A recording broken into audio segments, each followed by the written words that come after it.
First question பாருங்க. Direction என்ன குடுத்திருக்காங்கன்னு first வாசிங்க. In the sentence identify the segment which contains the grammatical error.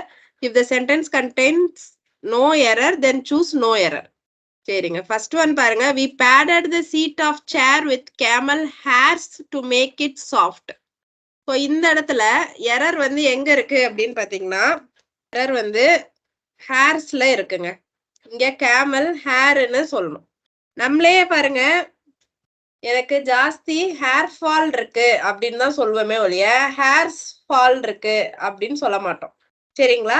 ஒரு சில நவுன்ஸ் வந்து அன்கவுண்டபிள். அந்த அன்கவுண்டபிள் நவுன்ஸ்லாம் சிங்குலர்ல தான் வரும். ஓகேங்களா? ஸோ அதனால கேமல் ஹேர்ன்னு தான் வந்திருக்கணும். கேமல் ஹேர்ஸ்ன்னு வராது.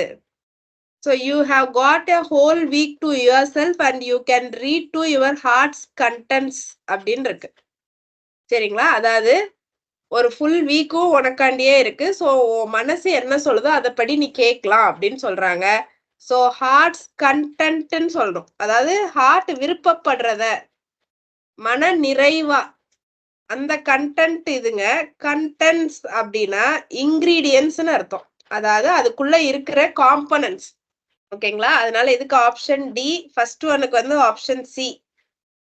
அடுத்தது பாருங்க. we had taken great pain to check the structural soundness of the coach work. இப்போ இந்த இடத்துல பெயின்ல தாங்க எரர் இருக்கு. இந்த பெயின் அப்படின்னா கை வலிக்குது, கால் வலிக்குது, அமிர்தாஞ்சன் போடலாம், ஜண்டு பாம் போடலாம் அப்படி சொல்றோம்ல, அந்த பெயின். கிரேட் பெயின்ஸ் எஸ் சேர்த்தோம்னா great responsibility. I had taken more pain to see whether you are studying அப்படின்னு சொன்னா நான் நிறைய எஃபர்ட் எடுத்திருக்கேன், நான் நிறைய கஷ்டப்பட்டிருக்கேன், நான் நிறைய ரிஸ்க் எடுக்கிறேன், அந்த மாதிரி ஒரு கான்டெக்ஸ்ட்ல யூஸ் பண்றதுதான் பெயின்ஸ். இப்போ இந்த இடத்துலயும் நான் நிறைய ரெஸ்பான்சிபிலிட்டி, நிறைய எஃபர்ட் எடுத்திருக்கேன். Taken great pains to check the structural soundness அப்படின்னா ஸ்ட்ரக்சரலா, அதாவது அவங்க அந்த இன்ஜினியரிங்ல சொல்லுவாங்கல்ல, ஸ்ட்ரக்சரல் இன்ஜினியர் வச்சு நாங்க இதை கன்ஸ்ட்ரக்ட் பண்ணியிருக்கோம் அப்படின்னு சொன்னா அந்த பில்டிங் வந்து கரெக்டா கட்டியிருக்காங்களா, அதாவது பீம் கரெக்டா வந்திருக்கா, பில்டிங் வந்து எர்த்குவேக் ஆடாதா, இடியாது, அந்த மாதிரி எல்லாம் பாக்குறது தாங்க ஸ்ட்ரக்சரல் சவுண்ட்னஸ்.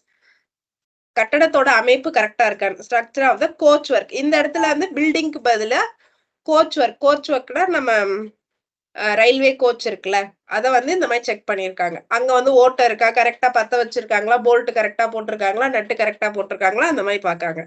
ஸோ அதனால கிரேட் பெயின் அப்படின்னு சொல்றாங்க. நிறைய எஃபர்ட் எடுத்திருக்காங்க. ஸோ ஆன்சர் வந்து சிடிபிங்க. இந்த ஆப்ஷன், இந்த இது வந்து எத்தனை பேர் கரெக்ட்னு பாருங்க. இதே ஆப்ஷன் எத்தனை பேர் கொடுத்துருக்கீங்கன்னு பாருங்க. கொடுத்துருந்தீங்கன்னா ஓகே, கொடுக்கலன்னா படிச்சுக்கோங்க, அவ்வளோதாங்க. நம்ம May 1, 2024 இருந்து ஃப்ரெஷ் பேட்ச் ஒன்று ஸ்டார்ட் பண்ணுறோங்க. போத் ஆன்லைன் அண்ட் ஆஃப்லைனில் ஸ்டார்ட் பண்ணுறோம். இன்ட்ரெஸ்டட் ஸ்டூடெண்ட்ஸ் ஸ்க்ரீனில் தெரிகிற வாட்ஸ்அப் நம்பருக்கு மெசேஜ் பண்ணி என்ரோல் பண்ணிக்கலாம் ஃப்ரெண்ட்ஸ். தேங்க்யூ.